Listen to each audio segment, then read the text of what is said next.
Asalaamaaleykum waa DTV maa ngi nuyu ñëpp di rafetlu émission bi maa ngi présenté wu di tudd Ndeye Ndiku Diack laa tudd nekk sénégalaise juddoo Diourbel yaroo màggee Bambey après évolué ici à Dakar. Donc le biwu émission bi mooy ñu waxtaan ci sama cursus ak sama métier bi ma jàng maa ngi leen di jaajëfal. Je suis née à Diourbel, j'ai grandi à Bambey, foofu laa jàngee foofu laa defee sama ay études. Jusqu'en terminale, j'ai eu un petit souci, c'est-à-dire j'étais en série S2 bi ma defee bac Bambey première fois awma après je suis venue à Dakar. Au collège Jean de La Fontaine foofu laa defaatee sama bac série S2 ma réussiré foofu en 2003 après ma def benn concours national après le bac comme tout le monde comme tous les élèves da ngay def concours demander ay orientation bi ma defee concours j'ai eu à réussir d'entre eux muy concours l'école qu'on appelle G15 Sénégal Inde mu ngi nekk Colobane soo jógee Colobane mel ne kuy dem Canal 4 donc foofu la nekk école bi G15 la tudd. Quand j'ai fait le concours j'ai eu à être orienté ma réussir ko ñu orienté ma ci benn département bu ñuy wax froid et climatisation ça c'était en 2003-2004 froid et climatisation donc ñu suivre ko au niveau de cette école. On sort avec un BTS et un bac+2 donc foofu laa jàngee ma am fa diplôme de technicien supérieur en froid et climatisation. Après bi ma fa amee diplôme bi bon j'ai eu à faire des stages dans pas mal de sociétés de la place dans ce domaine bien sûr bi ma paree ma dem Dakarnave. Dakarnave ils sont dans ñu ngi nekk au niveau du port donc foofu laa dem ma def benn stage de 9 mois bi ma paree stage bi foofu noonu waa Matforce woo ma bi ñu ma woowee aussi j'ai eu à faire un stage de 3 mois d'essai là-bas bi ma paree sama stage de 3 mois là-bas ils m'ont fait un contrat. C'est la procédure normale ñu defal ma un CDD de 6 mois après bi ma paree 6 mois bi ñu defal ma beneen CDD de 1 an ça fait 18 mois donc bi ma paree sama ñaari CDD ñu embauché ma en 2006 je pense donc j'ai eu un CDI à Matforce donc mën naa ne foofu lañ ma teetee foofu laa gravier échelon yi foofu laa gën a mokkale métier bi parce que à l'école on sort avec la théorie après nga dem wuti xam-xam ci terrain bi quoi donc de 2006 à fin 2017 presque 2018 j'étais à Matforce où j'ai occupé pas mal de postes d'un simple technicien technico-commercial waaw ci simple technico-commercial ba nekk fa benn responsable de division mais en 2008 dañu demaat jàngi on a pris des cours du soir ñu demaat jàngi à l'ESP Institut foofu dañu dem fay jàngaat c'était pas par concours parce que man li ma jàng froid et climatisation le cycle ingénieur deuxième cycle bi amul Sénégal donc on était obligé de soit ñu dem jàngi à l'étranger soit ñu dem ci beneen matière renforcée wu foofu beneen branche donc loolu moo tax bi ma demee jàngiwaat pour nekk ingénieur j'ai eu à suivre mécanique électromécanique la suivre en même temps may liggéeyi di wàcc su ma wàccee ma dem cours du soir au niveau de l'ESP école polytechnique de Dakar école supérieure polytechnique de Dakar foofu laa dem jàngiwaat des cours du soir en électromécanique ba am fa suñu master pour nekk ingénieur. Bien sûr bi ñu amee diplôme ingénieur bi aussi au niveau de la société bi ñu évolué depuis toutes ces années ñoom dañu jël diplôme bi considéré ko on a eu à être reconsidéré et recadré donc moo ñu permettre ak suñu expérience ñu daw ba nekk responsable fi ñu nekkoon donc si cursus bi mën nañ ne à peu près c'est ça. waaw balaa may egg sama propre entreprise on a eu à mbëkkante donc 2006 ba 2018 du ñetti fan. Presque 13 ans la ñu def ci boîte boobu te boîte bi ñëpp xamoon nañ ko ni mu tolloon Madforce ñu ngi saluer fi ñu fa jaar ñëpp ak ñi ñu fa nekkandooloon ñëpp. On a eu à maa ngi naan la ci simple technico commercial la ñu commencé di daw di wut clientèle di dem chantier di installer ay climatiseurs split ay chambres froides. Voilà quoi, pas mal de chantier am nañ ko fa yu mag yu ñu mën a citer ci dëkk bi. Mais après bi ñu fa jógee en 2008 effectivement on a eu à créer notre propre structure nga baal ma maa ngi jaxase français ak wolof bi ñu créé suñu yëfu bopp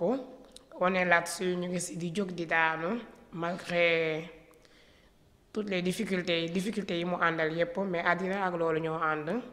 ñu ngi nekk consultant aussi yeneen sociétés yi bu ñu soxlaa pour consultance dañuy dem ñu defal leen consultance et cetera. waa kenn laa ko bokkal c'est un ancien client xam nga boo xasee nekk ci domaine bi da ngay garder sa portefeuille client bi ñu jógee ci boîte bu mag boobu ñu nekkoon muy Madforce effectivement suñu contact yi dafa am kenn koo xamante ni il est dans le métier man ak moom dañu associé man ak moom on a eu à ouvrir une société qui se nomme suñu société mu ngi tudd Froid Climatisation Service FCS je le salue au passage monsieur Saliou Dieng la tudd donc dafa am beneen société mais dañu nekk man ak moom associé ci société bi ma nekk nii n'empêche maa ngi def ay consultance ak yeneen société mën naa lim Oulouse Promo damay liggéey ak ñoom ak pas mal d'autres sociétés yoo xamante ni suñ ma soxlaa comme consultant damay dem foofu. waaw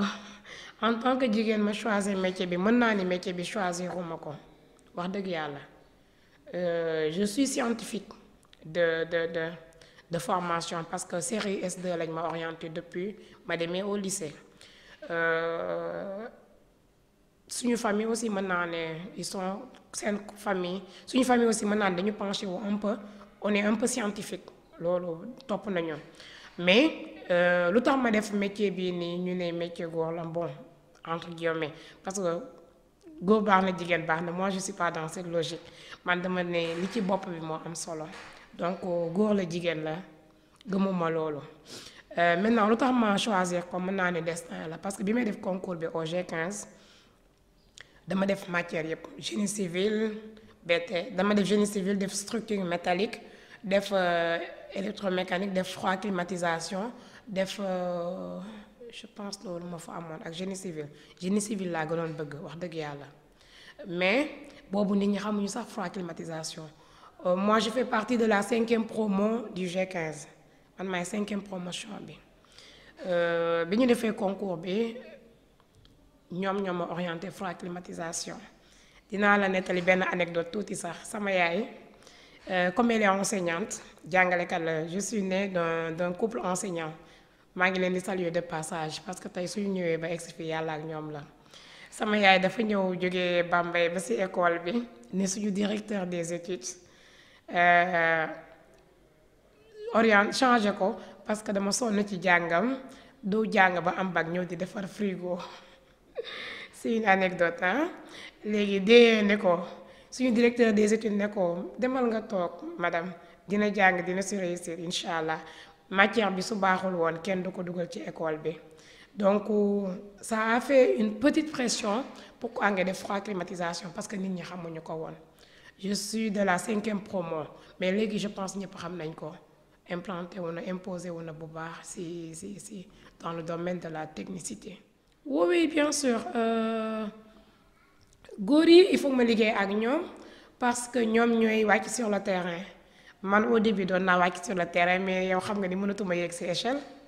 mënatuma toog di daaj di visser du dëgg donc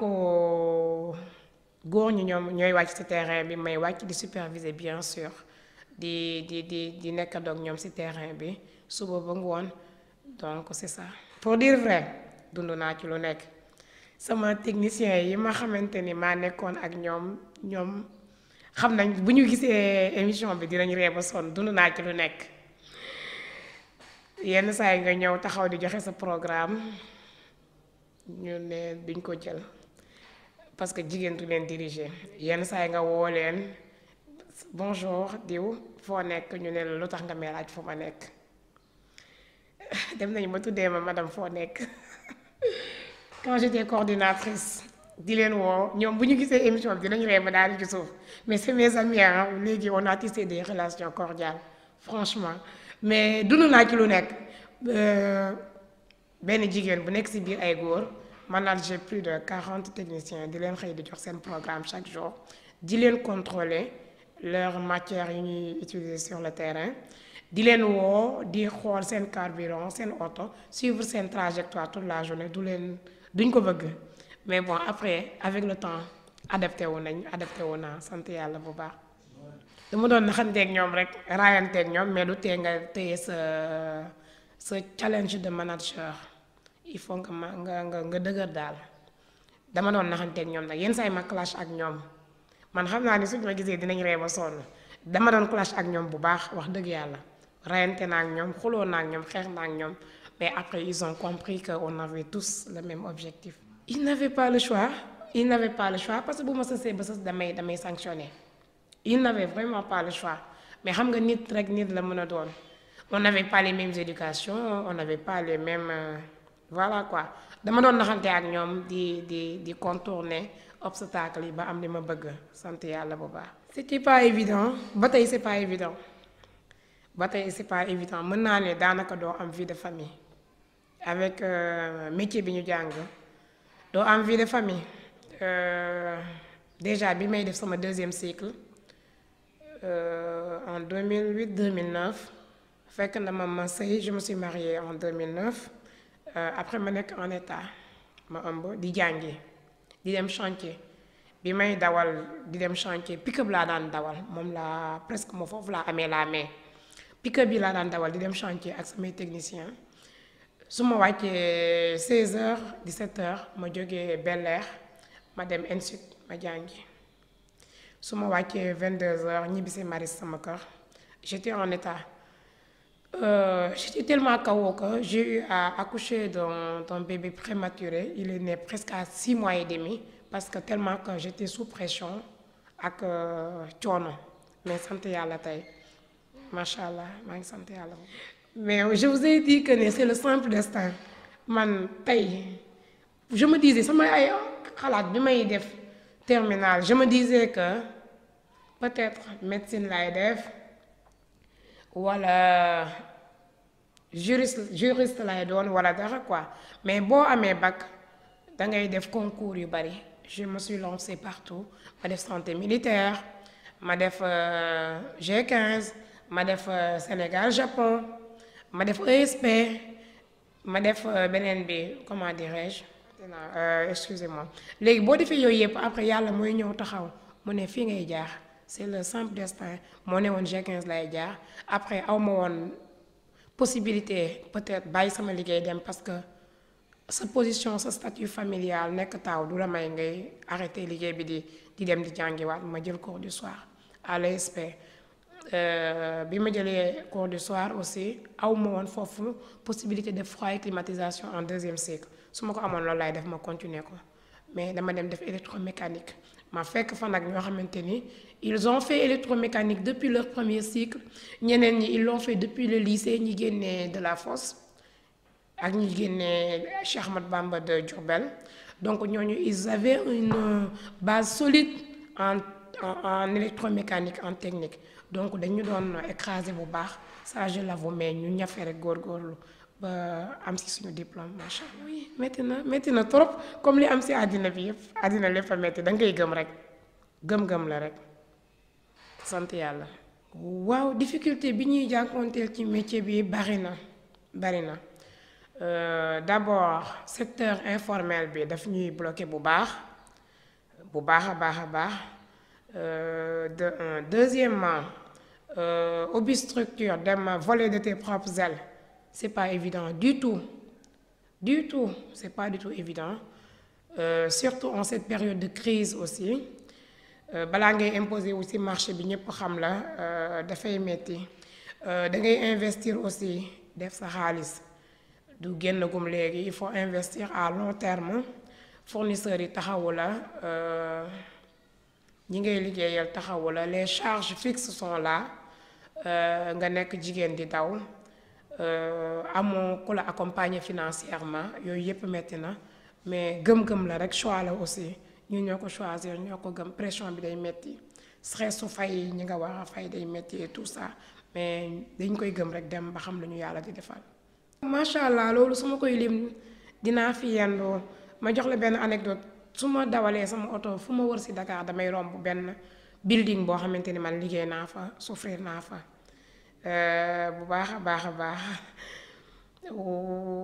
yu ma jox la benn anecdote rek, su ma rombee rond-point Assemblée Rivonia mooy immeuble bi BND nekk tey, ñun ñoo ko réalisé, mais bu ñu fa doon dem réunion de chantier c'était un R+12. Comme dama asthmatique, dañ doon yéeg ak suñu tànk. Je me rappelle ça bu ma jógee mercredi la woon les réunions de chantier de Rivonia. Ça bu ma jógee woon Rivonia mercredi soir damay feebar, damay def crise d'asthme parce que je montais les escaliers à pied. Boo yéegee fekk fa poussière beeg yépp nga inhalé ko wàccaat. C'était quand je dis R+12 plus ñaari sous-sol, donc c'était un peu compliqué, mais dañ ko gëmoon rek ñafe. Donc Rivonia, j'ai eu à faire AIBD, l'aéroport international Blaise Diagne. On a eu à faire l'étude et la réalisation. Yooyu yëpp Matforce laa ko defee, maa ngi sant yàlla bu baax di saluer waa Matforce parce que foofu la ñu màggee. Lu ñu mën tey ci métier bi ginnaaw yàlla foofu lañ ko forgé woo ba osé ubbi suñu structure bopp. Si Plaza, c'est nous qui avons climatisé, ñoo ko climatisé. Sow House mu ngi dépend ci Telium yooyu ak Madissa, Océan Drive, chantier yu bari macha allah. Comment dirais-je, 4C ak su ma limee fi lay yendoo. Kaolack, cœur de ville de Kaolack, yooyu yëpp ñoo ko réalisé. Sonatel, les sites nodaux, c'est moi qui ai lancé le projet site nodaux de la Sonatel. Le projet du PUDC bi ñu defee première phase bi, j'étais la coordonnatrice, ma réalisé projet bi, chef de projet. On a eu à livrer la première phase des moulins post-récolte. Les équipements post-récolte, ñun ñoo ko confectionné ici en local, importer les moteurs bien sûr, livrer ko sur toute la région de Fatick la woon. Donc àllu Fatick bi yépp mën naa la wax village yépp, village bu nekk dugg naa fa, ma livrer fa moulin à 1000 batteuses, les trucs li ñuy walee tigadege nu mu tudd sax, les broyeuses à pâte d'arachide, etc. Donc village yi am courant ñu livrer fa des équipements électriques, yi amul courant ñu livrer fa des équipements yu ñuy utiliser manuellement. Donc c'est ça, c'était un projet très difficile parce que dafa àndoon ak pression bu métti. On avait un délai court de réalisation et que tamit envergure bi dafa magoon. Monsieur le Président dafa waroon def conseil des ministres à Fatick, je me rappelle, ñu waroon livrer les 272 premiers équipements. Donc on avait un délai très réduit. Ñu liggéey guddi liggéey bëccëg. maa ngi saluer de passage sama collègue ak sama responsable yi ma nekkaloon ci projet bi. Ñu liggéey guddi liggéey bëccëg ba livrer équipement yi ni ñu ko bëggee woon. Base bi gëm sa bopp la. Moi je me dis que góor baax na jigéen baax na, man gëmuma lii jigéen mën na ko def lii góor moo koy def, non. moi je me dis que xale bu juddoo muy góor muy jigéen da nga koy jàngal gëm boppam d'abord forger ko mu màgg ci ay valeurs ne àddina dañ fi ñëw pour ñafe c'est un éternel combat donc toog di xaar ku la may wala toog di xaar ku la yor gëmuma loolu li ma gëm mooy bu dee yaa ngi jàng nga gëm ko persévérer ci jàng réussir nga liggéey li nga war a liggéey bu dee yàlla def na amuloo parce que yàlla joxul ñëpp xelu jàng aussi il faut l'avouer su dee yàlla joxul xale bi xel pour mu jàng nga teel ko orienté ci métier parce que jàng ak wërsëg bokkuñu dara franchement danga koy teel a orienté ci métier mu dem teel a jàng métier teel ko mën teel ci liggéey daan dooleem ñafe laay fam gëm boppam c'est ça parce que jamono bi dafa metti kenn mayeetul kenn dimbaleetul kenn donc soo toogee di xaar ku la dimbali je pense que dina metti ci yow franchement bu baax gëm seen bopp maa ngi lancé appel jigéen ñi muy xale muy mag muy ndaw jigéen di fi ñu toll fi àddina bi toll gëm sa bopp li ma wax rek bu la yàlla nattoo mënoo avancer ci jàng bi nga teel a dem jàng métier nga gëm ko nekk ci wërsëg yàlla la mais nekk ci ba ñépp xam ne yow nekk nga ci nga jël sa bopp en main nga liggéey àddina ñafe la c'est un éternel combat. waaw sama dernier kàddu maa ngi sant ñépp di remercier waa DTV yéen ñi ma jox opportunité wu toog waxtaan ak yéen pour askan bi dégg ma di remercier sama collaborateurs yi ñi may liggéeyal di remercier samay anciens collègues anciens collaborateurs anciens supérieurs hiérarchiques parce que tey bu ma demee ba mën dara ba toog di wax fii nii yàlla ak ñoom la gëm naa ko ñafe naa def naa ci sama loxo mais jàppale nañ ma bu baax di gërëm sama associé di gërëm sama waa Ulus Promo bu baax di gërëm waa DTV di gërëm sama ay waajur parce que ma wax naa la depuis le début je suis née d'un couple enseignant ils se sont donné corps et âme pour tey ma egsi fi ma egsi maa ngi leen di sant bu baax sama yaay ak sama papa sama mag yi ak sama rakk yi di leen ñaanal gudd fan ak weex ba ñu li ñu yéene ci ñoom ñu mottali ko incha allah. jigéen ñi ñu góorgóorlu rek jigéen ñi dañ leen war a sargal toute l'année gëmuma 8 mars 9 mars non jigéen yàlla moo ko suturaal sagal ko donc yéen góor ñi lay lancer appel gën leen góorgóorlu muy seen collègue de travail yi muy seen sœur yi muy seen soxna yi ngeen gën ñu mottali parce que matuñu aussi il faut l'avouer ñu góorgóorlu jigéen ñi